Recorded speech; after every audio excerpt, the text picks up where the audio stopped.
नमस्कार, welcome to X serviceman India YouTube channel. Retirement के बाद हम कौन सा जॉब करेंगे या क्या करेंगे, वो लगभग अनसर्टेन होता है एक सर्विसमैन के लिए। ज़्यादातर एक सर्विसमैन ये डिसाइड नहीं कर पाते हैं हमें कौन सा जॉब ज्वाइन करना चाहिए, क्योंकि इसका जो सारे कंट्रोल है वो हमारे हाथ पे नहीं रहता है। ये नहीं कि जॉब ज्वाइन करना कंप्लीटली हमारे हाथ में नहीं रहता है। ज़्यादातर लोग क्या करते हैं, जो जॉब पहले मिल जाता है वो उसी जॉब में ज्वाइन कर लेते हैं। तो आज इस वीडियो में हम देखेंगे कौन सी जॉब में ज्वाइन करना एक वाइज डिसीजन होगा, कैसे होना चाहिए वो जॉब, कौन कौन सा एट्रीब्यूट्स है जो ध्यान में रखना चाहिए किसी जॉब में ज्वाइन करते वक्त। क्योंकि हमारा जो फर्स्ट इनिंग्स ऑफ लाइफ जो था वो हमारे लिए काफ़ी रफ एंड टफ लाइफ था।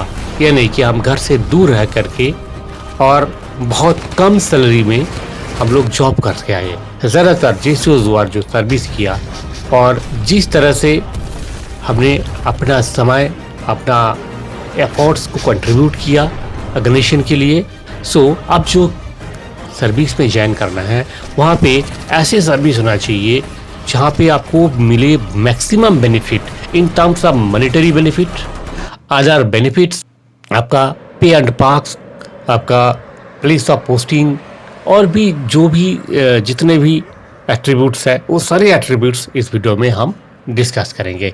मेन वीडियो में जाने से पहले आपसे रिक्वेस्ट है, अगर आप इस चैनल को अभी तक सब्सक्राइब नहीं किया तो ज़रूर सब्सक्राइब करें, लाइक करें, शेयर करें, ताकि इन्फॉर्मेशन आप तक सबसे पहले पहुँचे और ज़्यादा से ज़्यादा लोगों तक पहुंच पाए। सो फ्रेंड्स, जैसे कि आप जानते हैं एक सर्विसमैन जेसीओ को जहां पे री एम्प्लॉयमेंट मिलता है, जो एजेंसीज है, सबसे ज़्यादा वैकेंसीज जहां पे है वो है सेंट्रल गवर्नमेंट ऑर्गेनाइजेशन। 3 टाइप का रिक्रूटमेंट होता है। फर्स्ट जो रिक्रूटमेंट है वो है government jobs through competitive examination, and second है DGR sponsored recruitment, and third one is Army, Navy and Air Force Placement Agency sponsored recruitment। ये 3 टाइप का मोड ऑफ रिक्रूटमेंट्स है जो एक सर्विसमैन के लिए अवेलेबल है, based on their qualification, experience and options. So आज सबसे पहले देख लेंगे ये कौन कौन सा रिक्रूटमेंट है, फिर हम डिस्कस करेंगे इन पोस्टों में ज्वाइन करने के लिए कौन कौन से एट्रीब्यूट्स है वो आपको देखना है ज्वाइन करने से पहले। सो फ्रेंड्स, सबसे पहले देखते हैं government jobs through competitive examination. Mostly government jobs में जो सेंट्रल गवर्नमेंट जॉब्स है, central government ministries and departments में एक सर्विसमैन के लिए a good number of vacancies reserved for एक सर्विसमैन होते हैं। तो सबसे पहले जिस एजेंसी सबसे ज़्यादा रिक्रूटमेंट करते हैं वह है staff selection commission. Staff selection commission का द्वारा जिन पोस्टों में रिक्रूटमेंट होता है वो है combined graduate level examination. Combined graduate level examination में लगभग हर साल 2000 वैकेंसीज होता है एक सर्विसमैन के लिए। इसके लिए क्वालिफिकेशन का ज़रूरत है, ग्रेजुएट होना चाहिए और graduation certificate issued by defence authority यानी कि आर्मी, नेवी या एयरफोर्स, ये भी इसके लिए एक्सेप्टेड है। सो अगर आपका क्वालिफिकेशन मैट्रिकुलेशन है तब भी आप इस जॉब में ज्वाइन कर सकते हैं। कंबाइंड ग्रेजुएट लेवल एग्जामिनेशन का जो पोस्ट होता है, मेनली ज़्यादातर जो वैकेंसीज है वो है ऑडिटर एंड अकाउंटेंट, जो कि लेवल 5 जिसका बेसिक पे है 29,200 एंड अदर अलाउंसेस। कुल मिला के आपका इनहैंड सैलरी लगभग इनिशियल इनहैंड सैलरी लगभग 45,000 के आसपास फॉर ग्रुप एक सिटीज़ के लिए मिलता है। और भी जो पोस्ट है जैसे कि इंस्पेक्टर ऑफ इनकम टैक्स, इसके लिए जो वैकेंसीज बहुत लिमिटेड होता है पर इसका पे लेवल काफ़ी अच्छा है। इनिशियल बेसिक पे एंड अलाउंसेस कुल मिला के आपका 60,000 का मिलता है, पर वैकेंसीज इसमें बहुत ही कम रहता है। तीसरा जो है टैक्स असिस्टेंट का पोस्ट होता है, जिसका पे एंड अलाउंसेस कुल मिला के 35,000 के आसपास मिलता है। तो ये था कंबाइंड ग्रेजुएट लेवल का जो पोस्ट था, उसका जो बेनिफिट्स हैं। और कंबाइंड ग्रेजुएट लेवल का जो पोस्ट होता है, इसमें रिक्रूटमेंट मैक्सिमम जो ऑफिसेस में होता है, ऑडिटर एंड अकाउंटेंट पोस्ट के लिए मेन जो डिपार्टमेंट है जो रिक्रूट करते हैं वो है CAG, CGA and other civil accounts, जैसे पोस्टल अकाउंट्स हो गया, इनकम टैक्स अकाउंट्स हो गया। इस टाइप का जो डिपार्टमेंटल अकाउंट्स है, उन अकाउंट्स ऑफिस में भी रिक्रूटमेंट होता है, बिसाइड्स जो audit and accounts department. Defence accounts है जहाँ पे एक बहुत भारी मात्रा में वैकेंसीज होता है, पर इन सभी जगह में लगभग जो ट्रांसफ़र लायबिलिटी होता है वो all India transfer liability post होता है, पर इसमें ऑल इंडिया ट्रांसफ़र बहुत कम जगह में मिलता है। मेनली जो डिफेंस अकाउंट्स होता है उसमें केवल मात्र डिफेंस अकाउंट्स में होता है, बाकी जगह में up to non gazetted post के लिए जो ट्रांसफ़र लायबिलिटी है वो लगभग ट्रांसफ़र होता ही नहीं। आप एक बार जिस स्टेट में ज्वाइन किया उसी स्टेट में ही रहते हैं। सेकेंड जो है combined HS level. Combined HS level का जो पोस्ट होता है वो है लोअर डिवीजन क्लर्क, जो कि पे लेवल 2 में आता है। आप समझ सकते हैं CGL का जो पोस्ट है और HS लेवल का जो पोस्ट है, दोनों में काफ़ी फ़र्क है।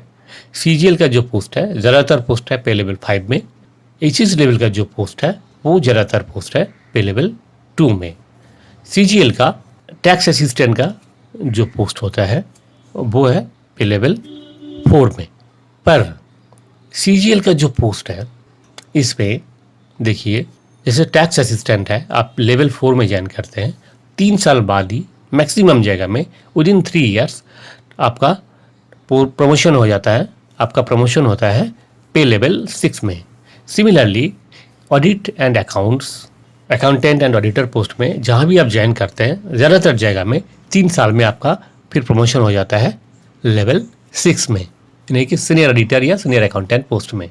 तो कंबाइंड ग्रेजुएट लेवल का जो पोस्ट है इसमें इनिशियल सैलरी भी अच्छा है और प्रमोशन स्कोप भी अच्छा है। व्हेयरएज HS लेवल का जो पोस्ट होता है जो लोअर डिवीजन क्लर्क में, इसमें एक्सेप्ट अकाउंट्स डिपार्टमेंट, बाकी जगह जहाँ भी आप ज्वाइन करते हैं ज़्यादातर जगह में प्रमोशन स्कोप बहुत ही ख़राब है।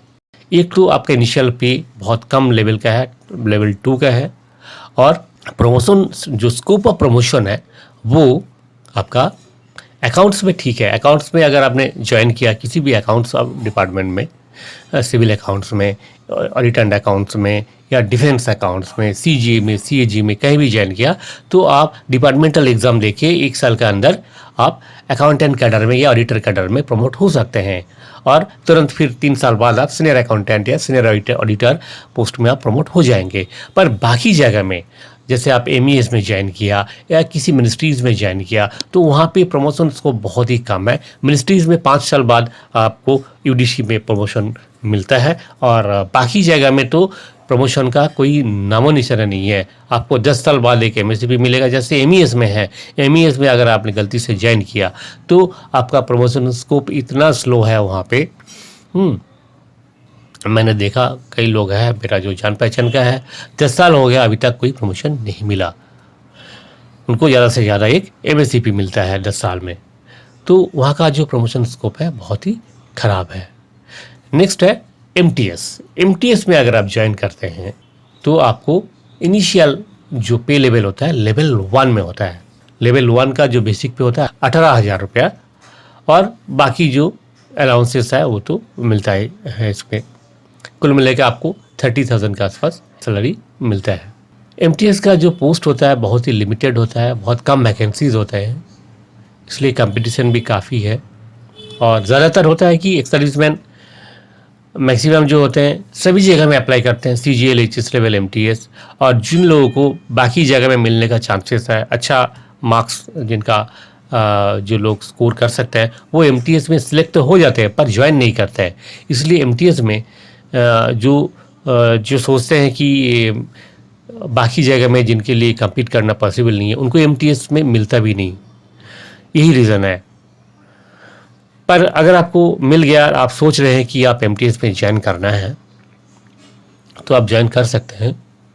अगर आपके लिए बाकी जगह में कोई ऑप्शन नहीं है तो MTS में अगर आप अकाउंट्स डिपार्टमेंट में ज्वाइन किया, Indian audit and accounts, defence account, civil account, CGA, CAG कहीं भी ज्वाइन किया, तो वहाँ पर भी आपको अच्छा स्कोप है प्रमोशन का। आप MTS से डिपार्टमेंटल एग्ज़ाम देके विद इन 2 ईयर्स आप LDC बन सकते हैं, और LDC से फिर नेक्स्ट ईयर आप डिपार्टमेंटल एग्ज़ाम देके अकाउंटेंट या ऑडिटर बन सकते हैं। यहाँ भी अच्छा स्कोप है। और other than this accounts department, other department में प्रमोशन स्कोप बहुत ही ख़राब है। वहाँ पे प्रमोशन का कोई फिक्स्ड कोई रूल नहीं है, ना कोई फिक्स स्कोप है, एक्सेप्ट कुछ स्पेसिफिक डिपार्टमेंट है जहाँ पे प्रमोशन स्कोप थोड़ा सा ठीक है। बाकी जगह में कोई प्रमोशंस नहीं है भी तो बहुत डिलेड प्रमोशन है। ये था जो मेन जो पोस्ट है। इसके अलावा एक बहुत भारी मात्रा में वैकेंसीज होता है CAPF, central armed police forces में, और SI इन दिल्ली पुलिस में, जहाँ पे SI रैंक में आप डायरेक्ट ज्वाइन कर सकते हैं। SI रैंक में अगर आप डायरेक्ट ज्वाइन किया तो वहाँ पे अच्छा पे स्केल बहुत ही अच्छा है, डायरेक्ट आप लेवल 6 में ज्वाइन कर सकते हैं, और टोटल जो पे होता है बहुत ही अच्छा होता है। बट प्रॉब्लम वही है कि ये जो पोस्ट है वो आपको फिर यूनिफॉर्म पोस्ट होता है, यानी कि आपको फिर कैप बेल्ट का नौकरी करना पड़ेगा, और 24 आवर्स का जॉब है।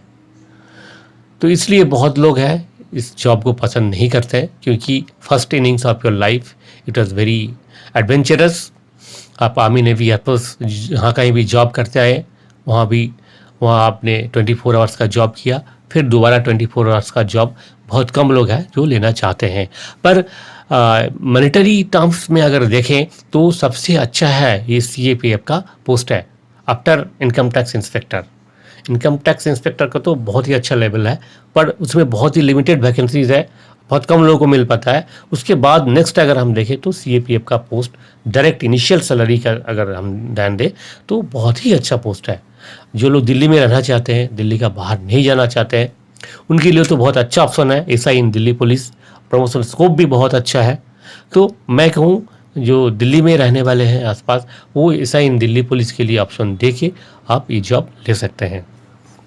और बाकी जो CAPF में होता है, जिसका थ्रू BSF, CRPF, CISF, इसका SI रिक्रूटमेंट होता है, यहाँ भी प्रमोशन स्कोप बहुत ही अच्छा है। SI से आप इंस्पेक्टर बन सकते हैं, और उसके बाद कमांडेंट, असिस्टेंट कमांडेंट आप बन सकते हैं। बहुत अच्छा प्रमोशन स्कोप है।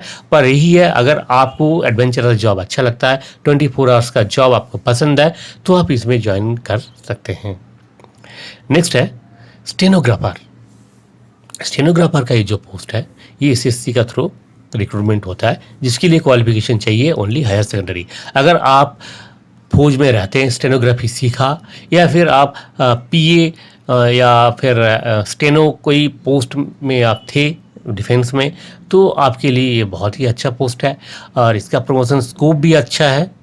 कंपटीशन बहुत कम है एक सर्विसमैन के लिए, क्योंकि बहुत कम एक सर्विसमैन है जो स्टेनो क्वालिफाइड होते हैं।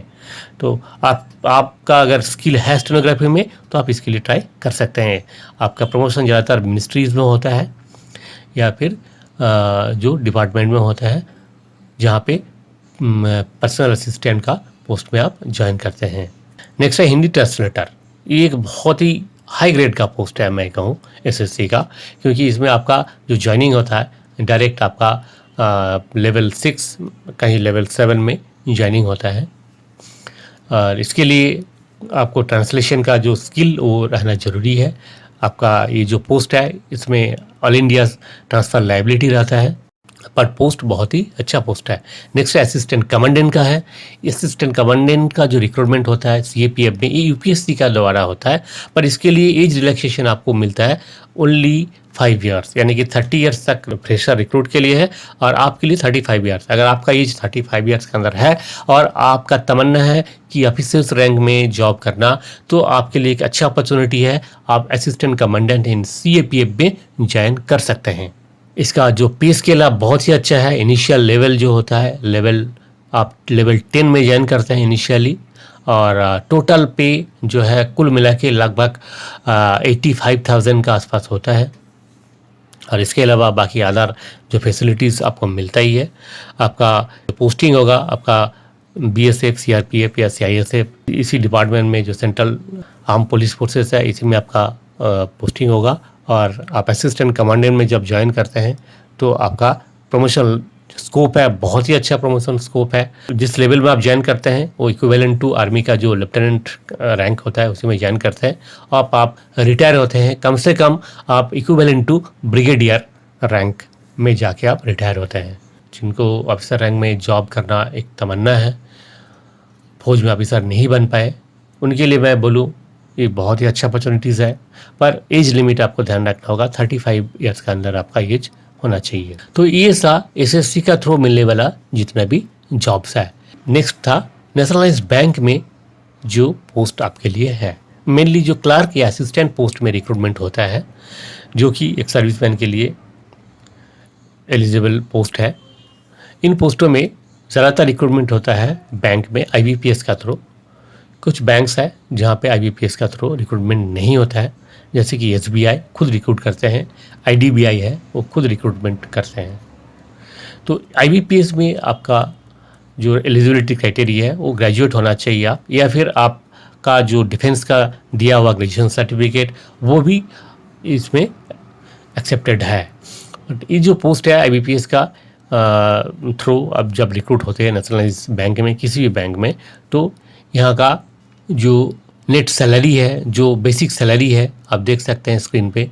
इस तरह का जो सैलरी स्ट्रक्चर है, आपका बेसिक पे 11,765 में आपका बेसिक पे शुरू होगा। ये फ्रेशर रिक्रूट के लिए है।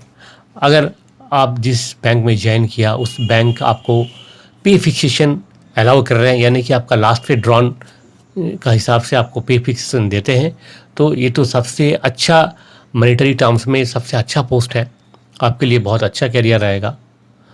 अगर पे फिक्सेशन बेनिफिट नहीं है तो मैं कहूँ ये बहुत ही बेकार पोस्ट है in terms of monetary benefit. ज़्यादातर बैंक पे फिक्सेशन देते हैं, पर इसमें डीए कट होता है आपका, कोई एक डीए आपको मिलेगा, ऐसे ऑप्शन है। फिर भी मैं कहूँ अगर आपको पे फिक्सेशन मिलता है तो बैंक में ज्वाइन करना आपके लिए बहुत ही वाइज डिसीजन होगा, क्योंकि बैंक में अगर आप ज्वाइन करते हैं तो असिस्टेंट या क्लरिकल लेवल में आपका ट्रांसफ़र आपका विद इन द जोन होता है, आपका आउट ऑफ स्टेट कभी जाना नहीं पड़ेगा। और प्रमोशन स्कोप भी अच्छा है, आप आफ्टर सर्टेन पीरियड आप इसमें ऑफिसर भी बन सकते हैं, चाहे तो आप ऑफिसर कैडर के लिए आप एग्ज़ाम अपीयर कर सकते हैं। एसबीआई के लिए भी, एसबीआई का भी जो पे स्केल है लगभग सेम ही है। और टोटल सैलरी जो है इनिशियल अगर है तो 20,000 के आसपास जो फ्रेशर रिक्रूट के लिए होता है। और अगर आपको पे फिक्सेशन बेनिफिट मिला है तो आपको जो लास्ट पे ड्रॉन था उसी के हिसाब से आपका सैलरी बनेगा, यानी कि मिनिमम आपको 50,000 तो मिलना ही मिलना है। तो ये आपके लिए बहुत ही एक अच्छा अपॉर्चुनिटी है। और आईबीपीएस का थ्रू वैकेंसीज भी बहुत ज़्यादा रहता है, हर साल बहुत भारी मात्रा में आईबीपीएस पे रिक्रूटमेंट होता है। नेशनलाइज्ड बैंक के लिए, रूरल बैंक के लिए रिक्रूटमेंट होता है। और इसके अलावा पीओ का जो वैकेंसीज होता है उसमें बहुत कम एक सर्विसमैन है वो एलिजिबल है, क्योंकि एज लिमिट मैक्सिमम 35 ईयर्स है एक सर्विसमैन के लिए, तो बहुत कम लोग हैं जो वहाँ पे एलिजिबल है। ज़्यादातर लोग जो ज्वाइन करते हैं वो असिस्टेंट या क्लरिकल पोस्ट जो होता है आरआरबी का, उसी में आपको ज्वाइन करना पड़ता है। और मैं अगेन वही कहूँगा कि अगर आपको उस बैंक में पे फिक्सेशन बेनिफिट मिल रहा है तो आपको ज़रूर बैंक का जो ऑफर है अगर आपको मिल जाता है और आपका पोस्टिंग अगर आपका आसपास मिलता है तो आपके लिए एक बहुत ही वाइज डिसीजन होगा आपके लिए। नेक्स्ट है FCI, food corporation of India में रिक्रूट करते हैं AG3 पोस्ट में, जिसके लिए क्वालिफिकेशन होना चाहिए ग्रेजुएट डिग्री या फिर डिफेंस का जो ग्रेजुएट डिग्री है वो भी इसमें एक्सेप्टेड है। AG3 पोस्ट के लिए एफसीआई का अभी जो लेटेस्ट ओएस रिवीजन हुआ है वहाँ पे जो पे स्केल है बहुत अच्छा पे स्केल है। इनिशियल पे स्केल है 28,200 बेसिक पे है। इसके अलावा बाकी जो अलाउंसेस है, HRA है आपको मिलता है, DA मिल रहा है। इनिशियल जो DA है 22% है। HRA है 24% फॉर एक्स ग्रुप सिटी, और आपको फ्रिंज बेनिफिट जो एक अच्छा बेनिफिट FCI दे रहा है 35% ऑफ बेसिक पे। तो कुल मिला के लगभग 48,000 के आसपास बनता है FCI का AG3 पोस्ट का जो इनिशियल फी है फॉर एक्स ग्रुप, और Y एंड Z ग्रुप के लिए 46,000 एंड 44,000 बनेगा। और प्रमोशन स्कोप भी अच्छा है, ज़्यादातर जगह में जो है डिपो जनरल पोस्ट के लिए आपका प्रमोशन 3 साल में ही आप AG2 बन जाते हैं, और कैरियर एडवांसमेंट बहुत ही अच्छा है। अकाउंट्स के लिए थोड़ा सा स्लो है, फिर भी 4-5 साल में तो बन ही जाते हैं, AG2 प्रमोशन मिल ही जाता है। तो FCI का जो कैरियर है अभी जो वेज रिवीजन हुआ है उसके बाद जो in terms of monetary benefit मैं कहूँगा बहुत ही अच्छा पोस्ट है, बैंक से भी अच्छा है। विदाउट पे फिक्सेशन आपको इनहैंड सैलरी अगर 48,000 मिल रहा है तो आप समझ सकते हैं बहुत ही अच्छा पोस्ट है। नेक्स्ट है ESIC बहुत भारी मात्रा में रिक्रूट करते हैं हर साल क्लरिकल पोस्ट के लिए। क्लरिकल पोस्ट की जो पे स्केल है वो लगभग सेंट्रल गवर्नमेंट का जो लेवल उसी का इक्विवेलेंट पोस्ट होता है, और आपको 3 साल में फिर प्रमोशन भी मिल जाता है। 2 टर्म्स है, एक तो प्रमोशन स्कोप अच्छा है, दूसरा ट्रांसफ़र लायबिलिटी बहुत ही कम है। आप जिस स्टेट में ज्वाइन करते हैं वहीं आप परमानेंट लगभग रहते हैं। नेक्स्ट है EPFO का भी आपको क्लरिकल या असिस्टेंट सोशल सिक्योरिटी असिस्टेंट का कैडर में जो रिक्रूटमेंट होता है वो अच्छा है, प्रमोशन स्कोप भी ठीक है, और सेकेंडली आपका जो पोस्टिंग लायबिलिटी नहीं रहता है। आप जहाँ भी जिस स्टेट में ज्वाइन करते हैं लगभग आप वहीं परमानेंट रह जाते हैं। EPFO, ESIC, FCI and staff selection commission का द्वारा जहाँ कहीं भी आप रिक्रूट होते हैं, ये सभी जगह में आपको pay fixation benefit as per last drawn नहीं मिलता है। पे फिक्सेशन के लिए अभी केस टेकअप किया हुआ है जो एक सर्विसमैन एसोसिएशन है through the India, DOPT and ministry of defence का साथ केस टेकअप किया हुआ है, और लगभग फाइनल स्टेज में है। पे फिक्सेशन बेनिफिट जो अभी तक जो डिस्क्रिमिनेशन था officers cadre and other ranks में, क्योंकि ऑफिसर्स कैडर को लास्ट पे ड्रॉन का हिसाब से पे फिक्सेशन बेनिफिट मिल रहा था और अदर रैंक्स को नहीं मिल रहा था। वो डिस्क्रिमिनेशन है, उसको मान लिया और कंसिडर किया डिस्क्रिमिनेशन को, और DOPT ने काफ़ी सोच विचार का बाद डिसीजन में आया हुआ है कि जो मोड ऑफ पे फिक्सेशन बेनिफिट जो है PBR को भी एज पर ऑफिसर्स कैडर मिलना चाहिए।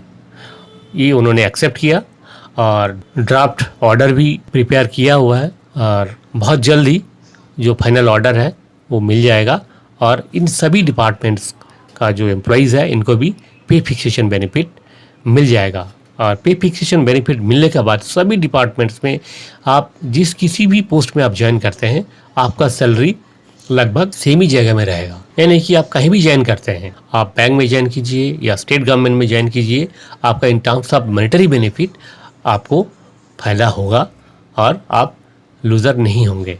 तो ये था जो डायरेक्ट सेंट्रल गवर्नमेंट ऑर्गेनाइजेशन का या PSU का जो था।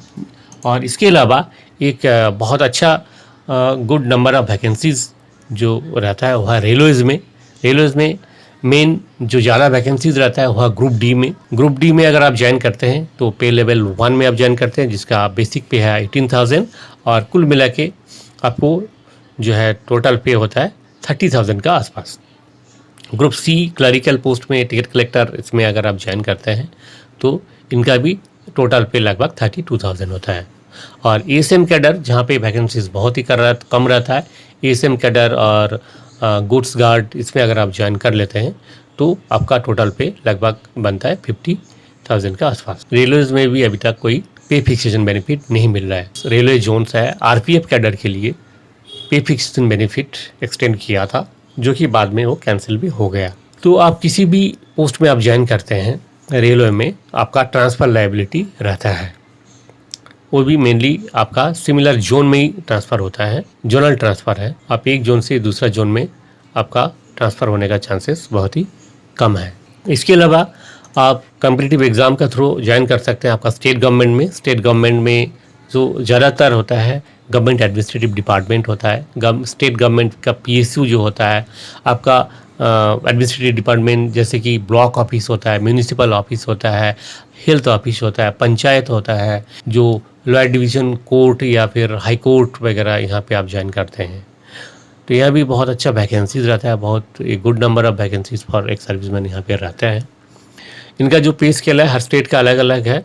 ज़्यादातर स्टेट फॉलो करते हैं सेंट्रल गवर्नमेंट का पे स्केल को, और इसमें सबसे अच्छा एक फ़ायदा रहता है कि आपको कभी भी अपना स्टेट से बाहर नहीं जाना पड़ेगा, आप स्टेट में ही रहेंगे। प्रमोशन स्कोप थोड़ा सा सेंट्रल गवर्नमेंट का कंपैरिजन में काफ़ी स्लो है, पर इसमें एक ही सुविधा है कि आपका ट्रांसफ़र कभी भी नहीं होगा स्टेट से बाहर, आप अपने स्टेट में लाइफ टाइम आप रहते हैं। और ज़्यादातर जगह में एक ही ऑफिस में आप जहाँ पे ज्वाइन करते हैं वहीं से रिटायर भी करते हैं, ऐसे ही रहता है।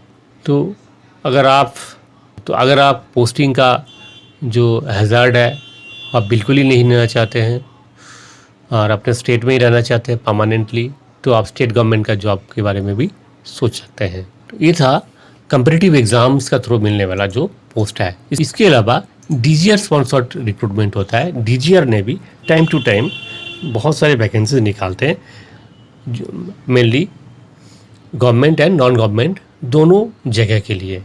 तो ज़्यादातर यहाँ पे जो पे स्केल रहता है depends on skill and qualification, और कोई फिक्स पे स्केल नहीं रहता है, पर ज़्यादातर फिक्स पे रहता है और लोअर पे ग्रेड में रहता है। और जो पोस्ट भी जो होते हैं डीजीआर का स्पॉन्सर जो पोस्ट होते हैं ज़्यादातर कंट्रैक्चुअल पोस्ट होता है, परमानेंट पोस्ट बहुत ही कम होते हैं। जो लोग सोचते हैं कि कॉम्पिटिटिव एग्ज़ाम क्लियर करना पॉसिबल नहीं है, उनके लिए तो बहुत अच्छा अपॉर्चुनिटी है। डीजीआर स्पॉन्सर्ड जो रिक्रूटमेंट होता है आप इसमें ट्राई कर सकते हैं। और थर्ड कैटेगरी में आता है placement agency sponsored recruitment. Army, navy and air force का जो प्लेसमेंट एजेंसीज होता है, ये तीनों एजेंसी कुछ वैकेंसी स्पॉन्सर करते हैं बहुत सारे ऑर्गेनाइजेशन के लिए, डिपार्टमेंट के लिए। ज़्यादातर ये पोस्ट रहता है टेम्पोररी पोस्ट रहता है, कंट्रैक्चुअल बेसिस पे रहते हैं। सेम वही बात आता है जैसे कि डीजीआर स्पॉन्सर्ड रिक्रूटमेंट है, जहाँ पे आपको लगता है कि कम्पिटिटिव एग्ज़ाम क्लियर करना इस एज में थोड़ा मुश्किल है, तो आपके लिए एक बहुत अच्छा अपॉर्चुनिटी है।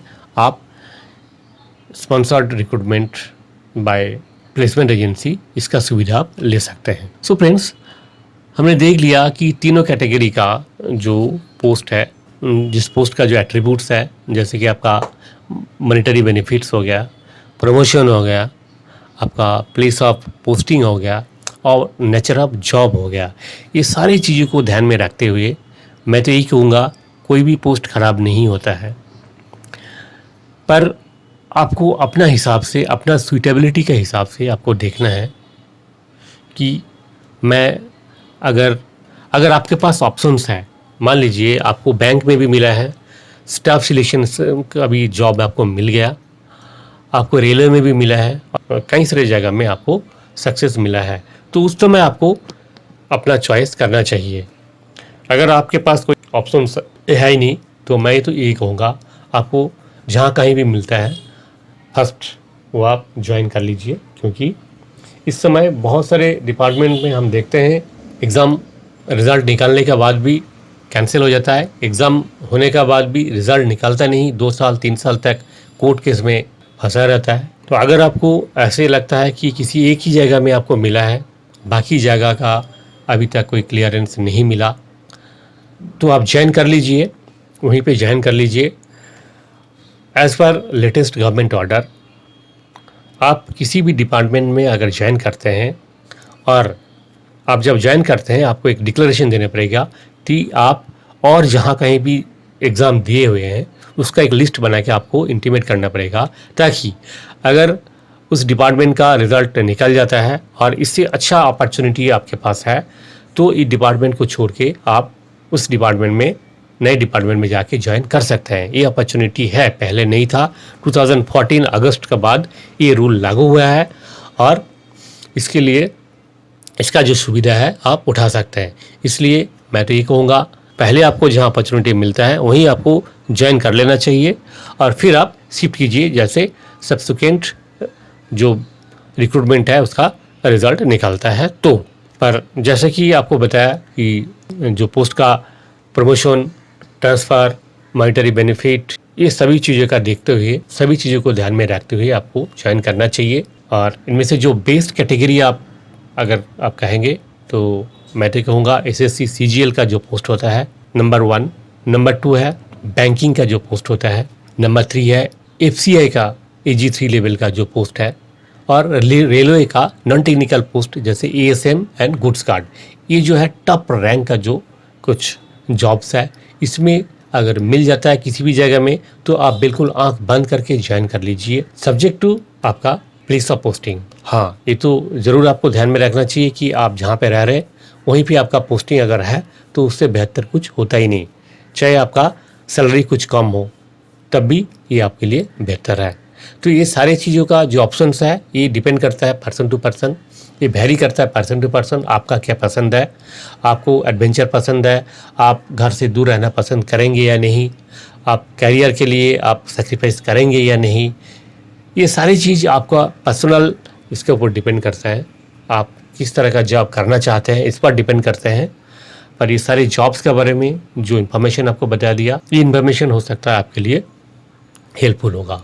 एनी हाउ, आज का वीडियो में इतना ही, फिर मिलेंगे अगले वीडियो में।